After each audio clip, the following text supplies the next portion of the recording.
అండి. ఈరోజు మనం బీరకాయ పెసరపప్పు శనగపప్పు వేసి కర్రీ చేద్దామండి. ఫ్రై చాలా బాగుంటుంది. 3 ఆనియన్స్ అండి కట్ చేసుకుందాము. చూసారు కదా, బీరకాయ శనగపప్పు పెసరపప్పు ఫ్రై చేసుకున్నాము. ఇది నానబెట్టుకుందాము ఒక 20 మినిట్స్.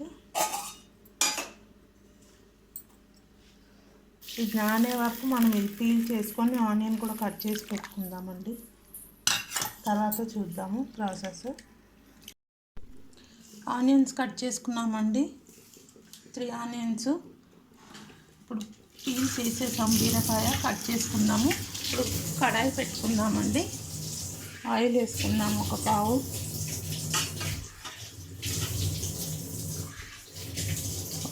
ఆయిల్ వేస్తున్నానండి.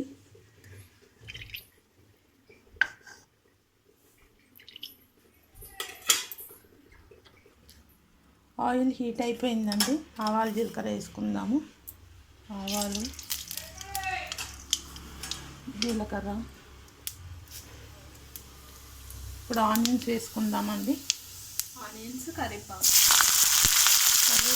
ఆనియన్స్ వేసుకున్నాము. కొంచెం అది బ్రౌన్ కలర్ వచ్చాక మనం బీరకాయ వేసుకుందాము. పెసరపప్పు బీరకాయ కూడా వేసేసుకుందాము.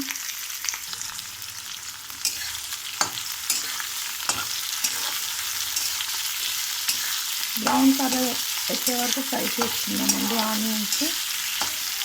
తర్వాత పెసరపప్పు అది శనగపప్పు వేసుకుందాము.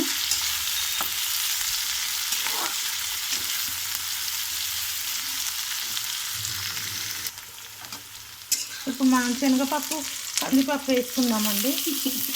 శనగపప్పు పెసరపప్పు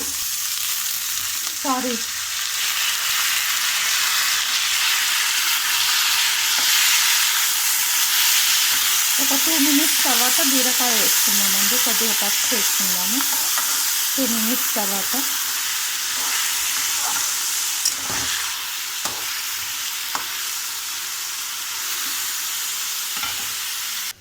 కొద్దిగా పసుపు వేసుకుందామండి. పసుపు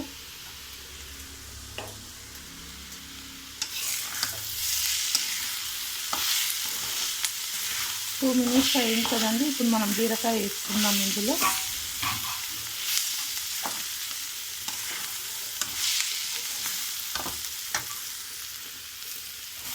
బీరకాయ వేసుకుంటున్నాము.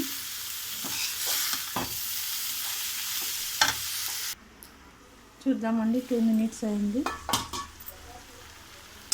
ఇప్పుడు మనం ఉప్పు కారం అంతా వేసుకుందాం. అందులో బాగా మగ్గిపోయింది కదా, పప్పు కూడా హాఫ్ బాయిల్ అయిందండి. ఇప్పుడు కారం వేసుకుందాము.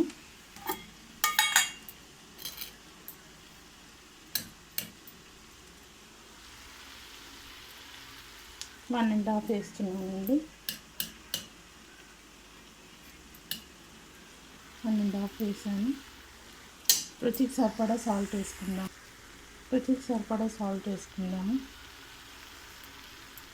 ఇప్పుడు కలిపేసుకుందామండి. కలిపేసుకొని వాటర్ వేసుకుందాము.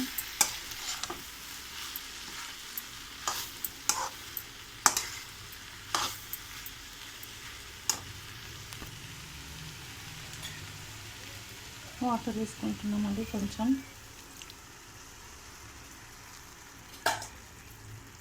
కలిపేసి మూత పెట్టుకుందాము.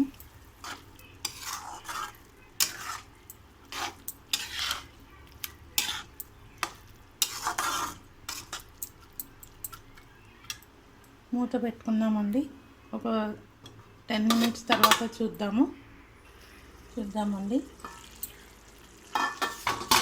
5 మినిట్స్ అయింది. ఇంకా 5 మినిట్స్ ఉంది. 10 మినిట్స్ అనుకున్నాం కదా, ఇంకొక 2 మినిట్స్లో ఈ వాటర్ అంతా దగ్గరికి అయిపోతుందండి. ఇంకా ఒక 3 మినిట్స్ తర్వాత చూద్దాము.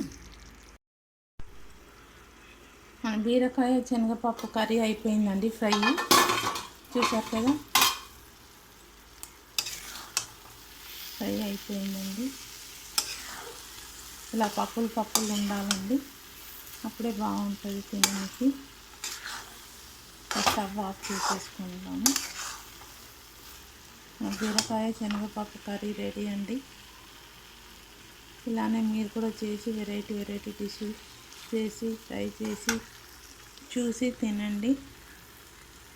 తర్వాత కామెంట్స్ చేయండి. మీరు కూడా చేసి ఇలా కామెంట్ చేయండి. Thank you.